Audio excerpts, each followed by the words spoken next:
G'day and welcome back to the Built for Adventure podcast, where Chris and Rick sit down, answer the questions that come up in our Built for Adventure program, where busy dads are finding time to get adventurous, be the men they want to be, and build their perfect average day.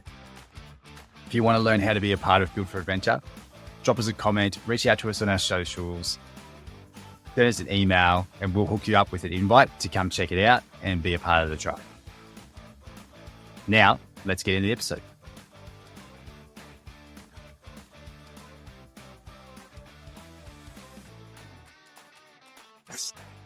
Hey everyone, welcome back to the Build for Adventure podcast, and we're going to do another Q&A this week. Hey Rick, how's it going? Hey Chris, doing well, brother. Good to see you.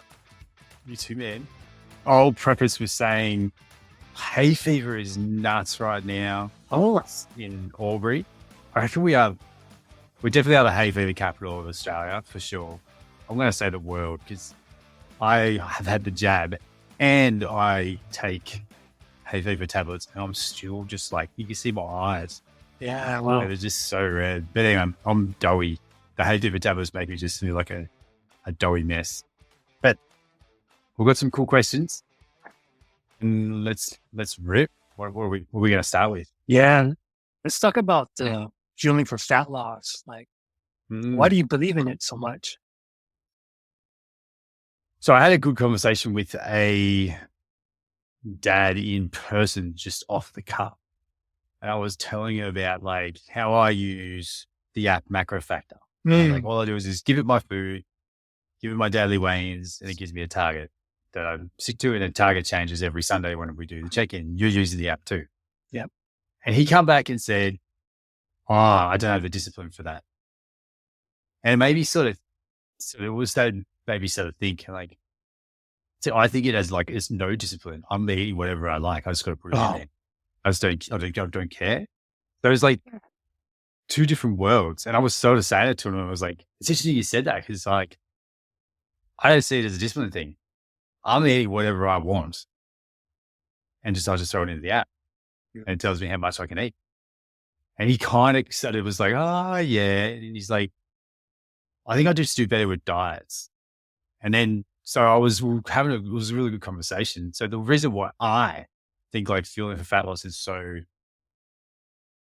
it's just a simpler tool for dads, parents to have a safety net to get their goal.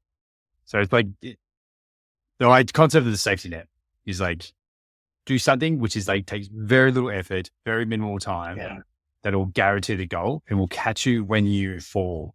So when you come up against, like, I was talking just off mic before, like I'm cooked this week because it's just stuff going on, juggling home life.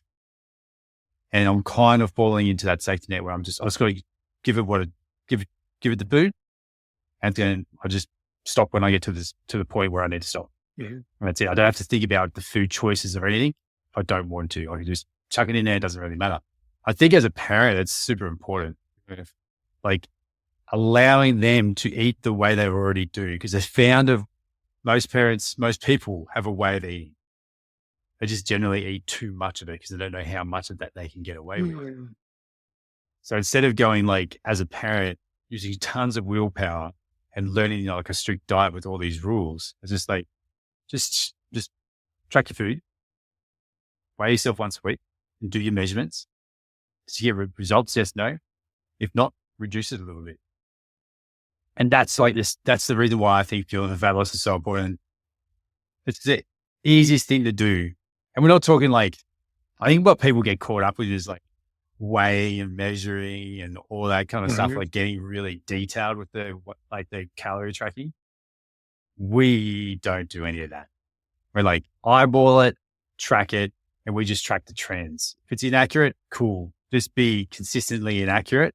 Yeah. So we know the trend lines, and we just move based off the trends. We're not going to get you to go weigh and measure stuff. Like, no one's got time for that. That's why I believe in it so much. It's just simple. It's a simpler tool. It's a fast tool. Yeah. And I like the way you frame the eating.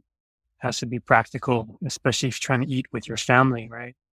And not eating something separate or different from what your kids are eating, what your partner is eating, your wife. but having those meal times as a together time, not as you eating something separate in another room to avoid the temptation, right? I always go back to when I did carnival, when they were eating like pizza and I was just eating steak and eggs. They were having brekkie and I was eating steak and eggs. It was just not a fun time. And the questions were from the kids were so hard to answer in a way where I didn't want to implant on them. They're like, have this eating thing. Yeah. So it's just the whole concept of like Build for Adventure. We put the challenge where we want it. So why put the challenge around food and learning something really, really challenging to do and takes tons of willpower, where you just eat what you already are doing with your family? Track it, Fuel for Fat Loss. Yep. Just eat this much. Makes it easier. Yeah. I love those principles. So maybe we'll touch on this post you just had. Yeah. How I need to get to sub 10% body fat at 40-year-olds, at being 40-year-olds, juggling busy dad life. Yeah. So I turned 40 in Feb, and I'm at the leanest now than I've probably ever been. And I'm not the lightest, I'm the leanest. So I've been down to 78 when I first got into the health and fitness thing. But all I was eating was like gag reflex, warning for everyone, microwaved steamed veggies with canned tuna. And I would just eat that all the time. I did that for ages. And I lost tons of weight, but I had no muscle. So I got down to 78 kilos, but I didn't look in shape. I was just skinny fat. So the leanest I am now is, I'm at 88 now. And I was like at 85 at the beginning of this year. So this is roughly the leanest I've ever been. But when I was 30, I reckon I was probably 105.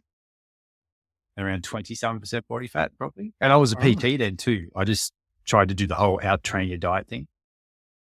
So the goal of wanting to be sub 10% is just to look and feel good at 40. And it's a challenge. Can I do it while eating the meals with my family? Mm-hmm. That's the main thing. It's like, it's not one or the other. It has to be both. So I've got to try and figure it out with both. So yeah, there's like, should we go through each step? Yeah, 7 steps. Yeah. So step 1 was milestones, and I've done this the last few times. So I've got the whiteboard just there, and I've got it written in orange texter on each Sunday from when I started, which was I was at 92. And the next Sunday is like, I want to be 91.5. The next Sunday, I want to be 91. And I just kept dropping 0.5 a kilo each week. And when I do my weigh-in, I weigh in every day.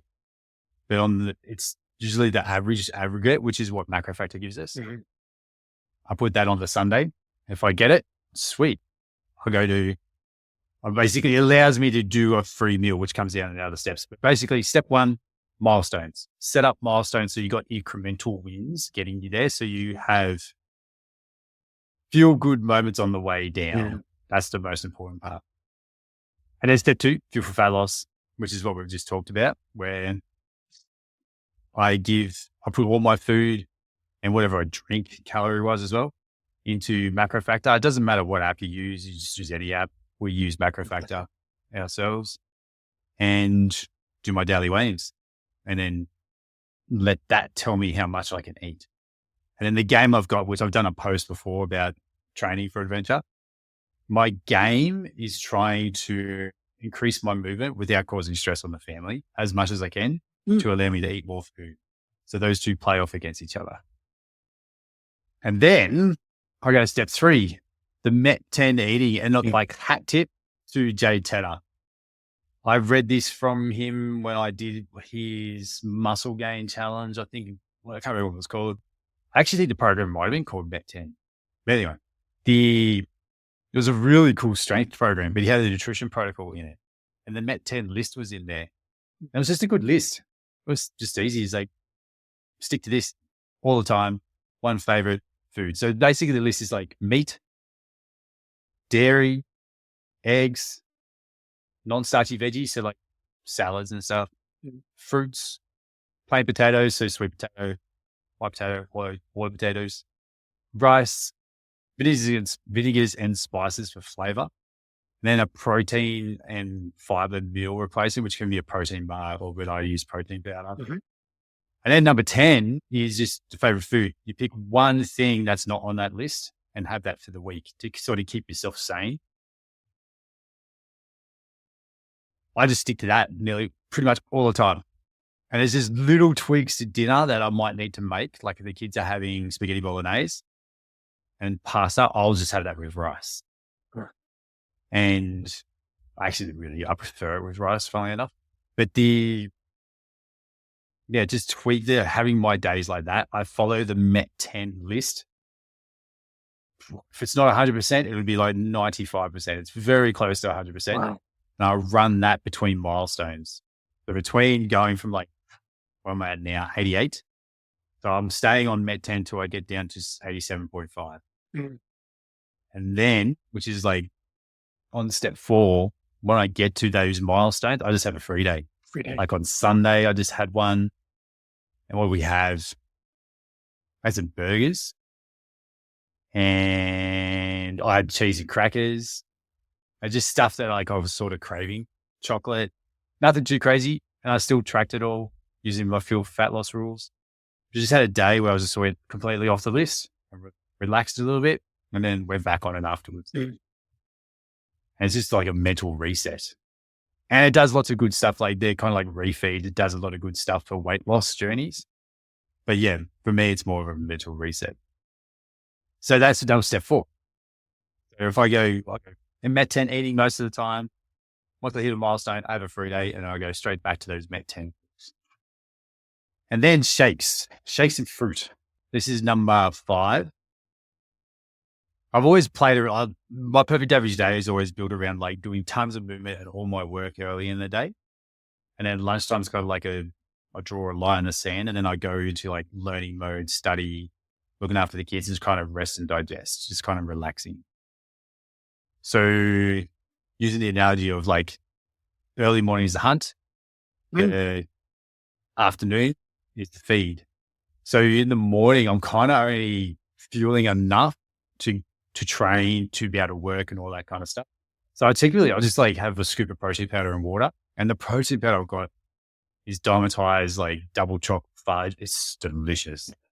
So it hits me that sort of sweet kind of kick, but there's like less than 10 grams of sugar in it.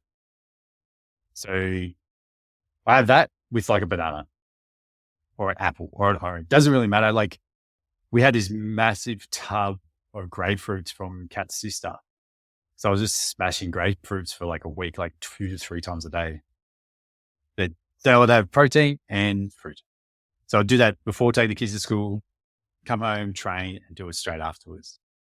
And then that'll get me through to lunchtime, which is step 6, where I eat meat and fermented veggies for lunch. Doesn't matter what meat, usually it's just leftover dinner.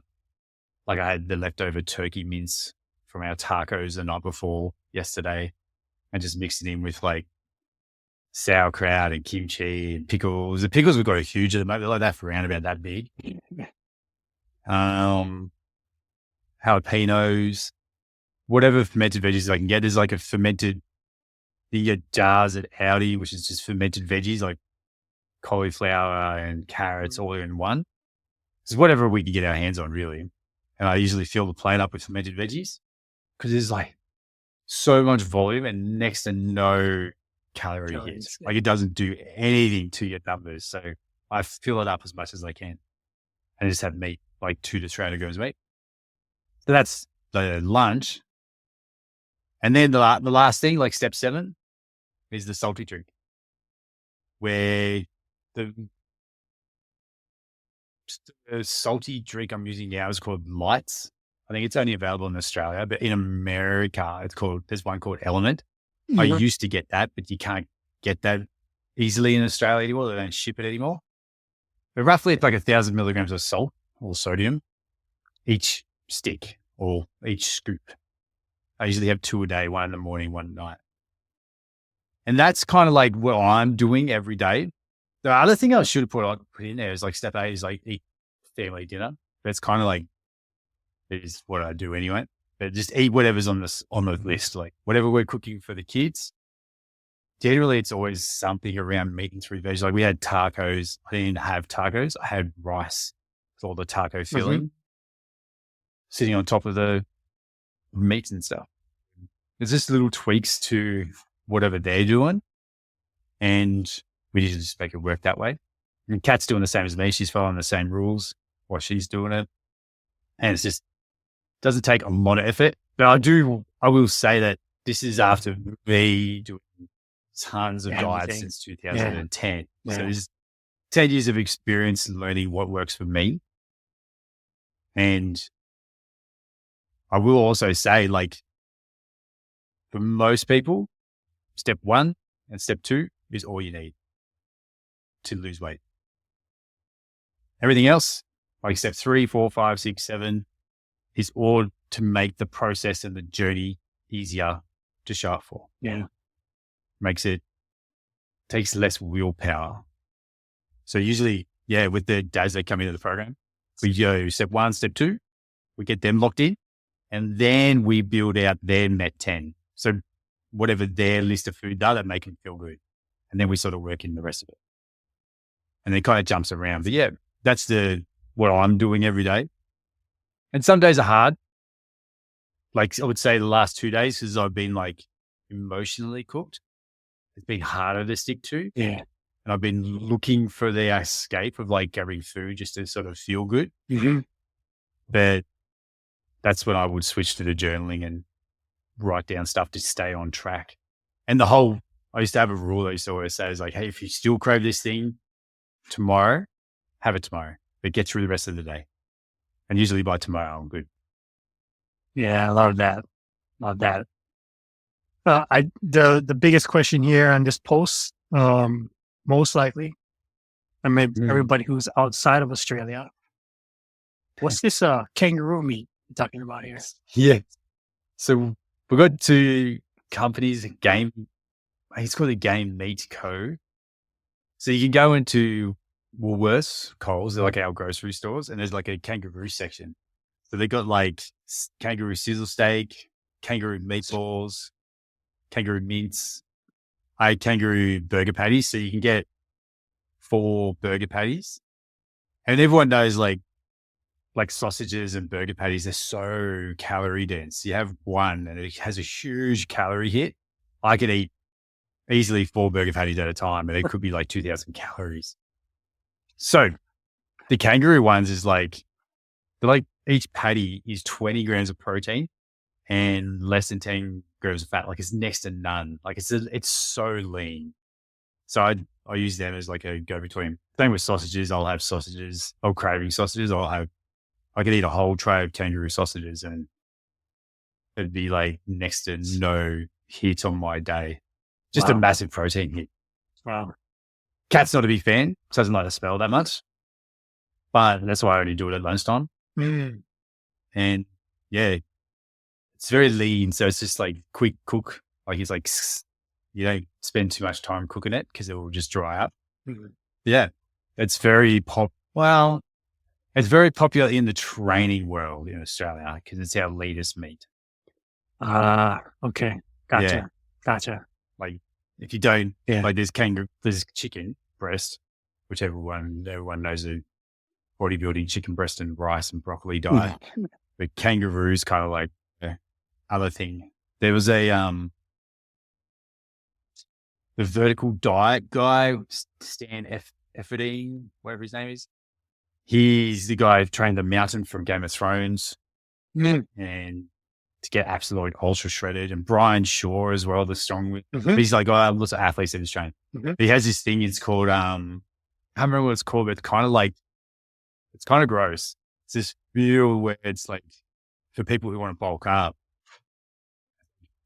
rice in bone broth with mince and stuff. It's kind of like, it almost looks like it's partially digested. They could just smash it and have heaps of calories without really thinking about it. And they just put in these huge like thermos. I did it with kangaroo mince when I did it. And it was so tasty. It smelled horrendous. It smelled not good. Yeah, I love it. You did touch on the emotional eating or the boredom eating, the binge eating. You want to maybe touch on that, the journaling process around that? Yes. So I asked a question on one of my posts last week, like, what is everyone's biggest struggle? And a lot of mums commented, funny enough. But this is like a dad thing too. We just don't articulate it that well, or as well as what mums do. So there's a lot of like, I can food prep and plan and go really well up until I get home. And then I get bored and want to go eat something, or something really stressful has been happening and I eat to feel good, which is totally normal. And like most of the stuff that you will hear is like, you need to learn to control your emotional eating. And, or like what I used to hear a lot is like, don't emotional eat, just like flat out don't do it. And everybody sit right within, and I have to do more study and learning and stuff. It's kind of like telling people just to go eat cardboard.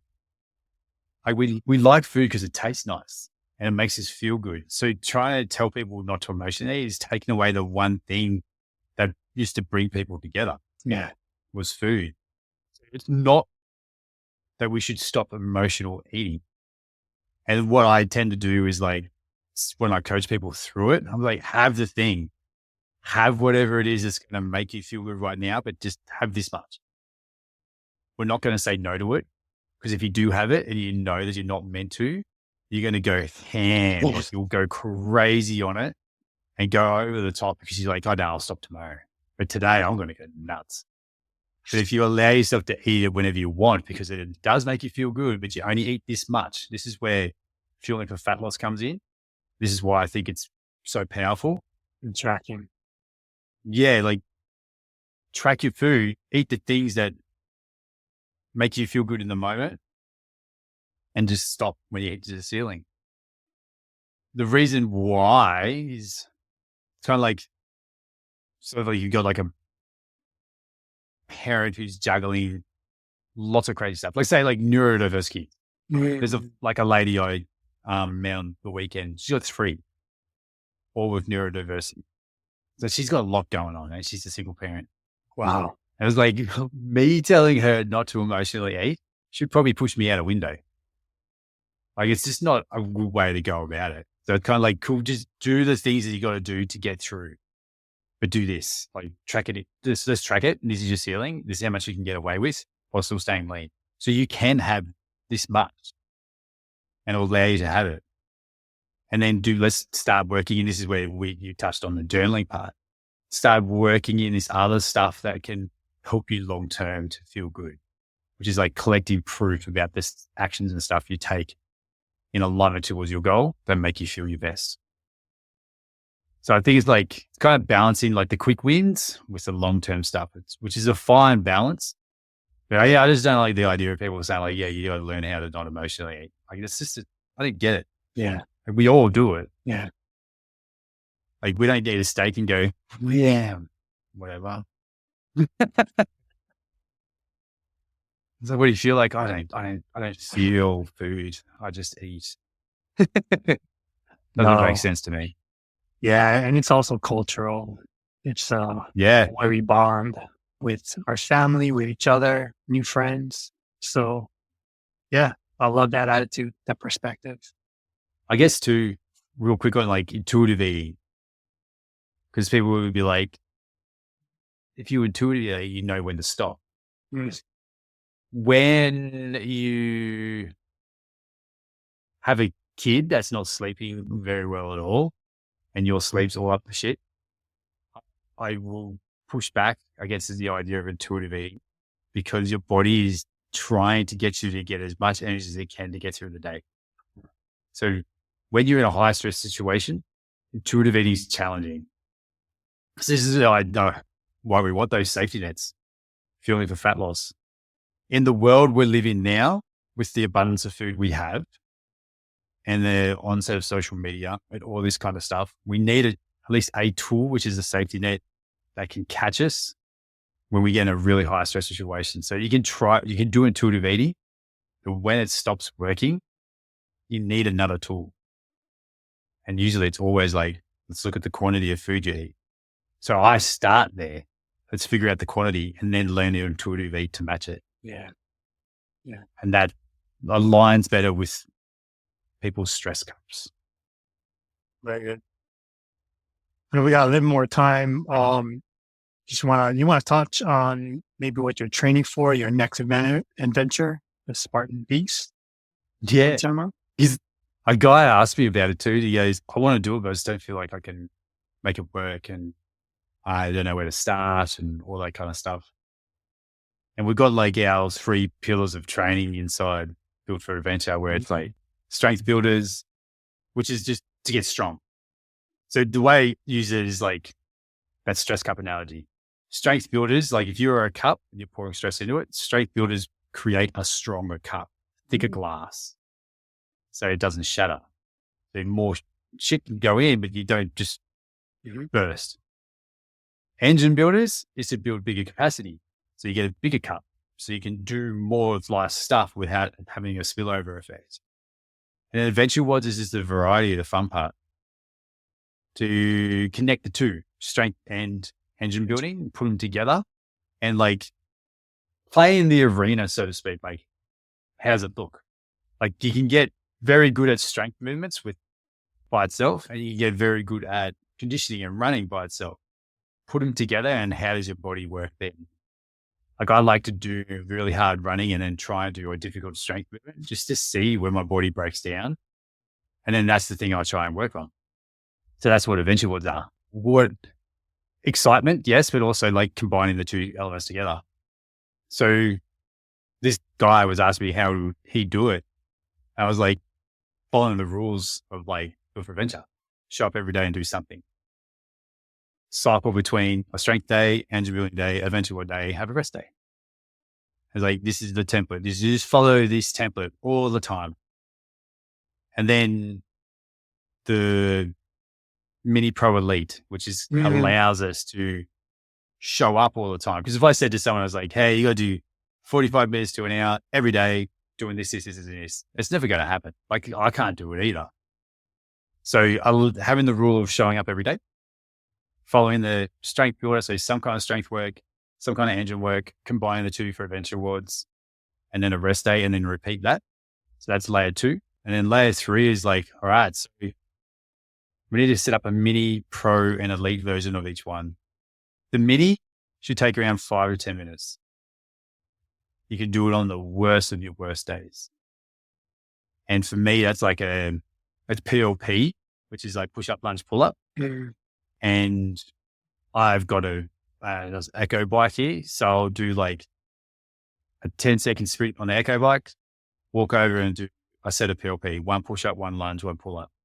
And then I'll go back and do a 10-second sprint on the echo bike, and I'll go 2 lunge, 2 pull up, 2 push up, 3 dead, and just keep going backwards and forwards for 5 minutes or to 10 minutes. We're doing whatever, like just something easy, but even like just PLP by itself doesn't really matter. I've got a 30-day strength program, which just takes 5 minutes a day. If anyone ever wants it, just comment below, message me, I'll send it through. I'll link it in the show notes. Just something that you can do. It's very easy to show up for. So you still win the day. And it still aligns with the strength builder, engine builder, or adventure world. The pro is where we all live. That's the general day-to-day stuff. So it could be 20 minutes. Mine's like 45 minutes. Some people can easily train for an hour every day. But it's just what you can show up for majority of the time. You don't feel amazing, but you're not absolutely cooked. You just general day-to-day. So you come in and do, like today I've got a running engine builder session on the treadmill. So I've got to do, it's about 45 minutes. And that's what I'm going to roll with today. Then the next layer on top of that is elite. So when everything opens up and the world is perfect and you have tons of time and you feel really good and you're ready to rock, go big.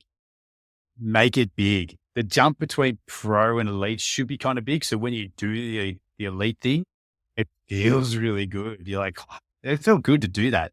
knowing that you can't do that every day because you'll absolutely destroy yourself. Mm-hmm. So it's the same as the way like elite athletes do it. They do a lot of pro stuff during the week to have those big games on the weekend.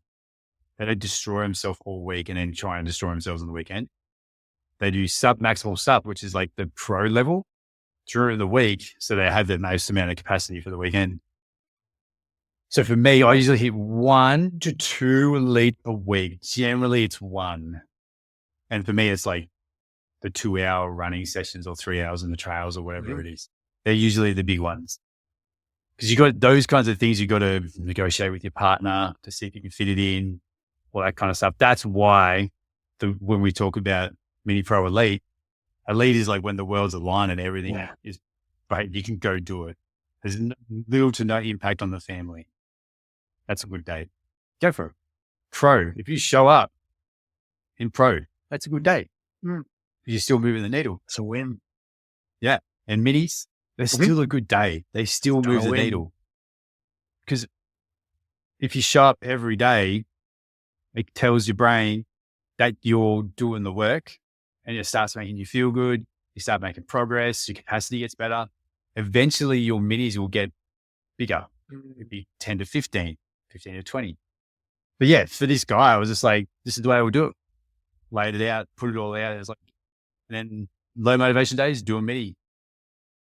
Just start with a mini. If it feels good, keep going. And just keep rolling with this process. Because he's like same age as me, he's like around 40. We're not putting a deadline on when you're going to get 21K ready. It's just showing up for the work and you will arrive when you arrive. Don't force a deadline into a world where there's so much randomness going on in like parenting life. So yeah, that's the way I kind of do it. That's the way I actually do it at the moment. And that's the way I would coach someone else who wants to get up to a 21K Spartan, which is 2 to 3 hours on the course, depending on how fit you are. Yeah, that's the way I kind of play around with it. The mini pro elite thing is huge in Built for Adventure. We do that with everybody. Yeah. It's just making sure you got those safety nets to make, which is what the minis are. They guarantee the goal, which is what people struggle with. Like, what is the least amount of work I can get away with and get results? And that's kind of what we specialize in Built for Adventure. Right. Love that for that. Yeah, that was good. Any other questions before we wrap up? I can't think of any others. No, it was great. What's for lunch today? I have the other 2 kangaroo patties. I actually might go for 4.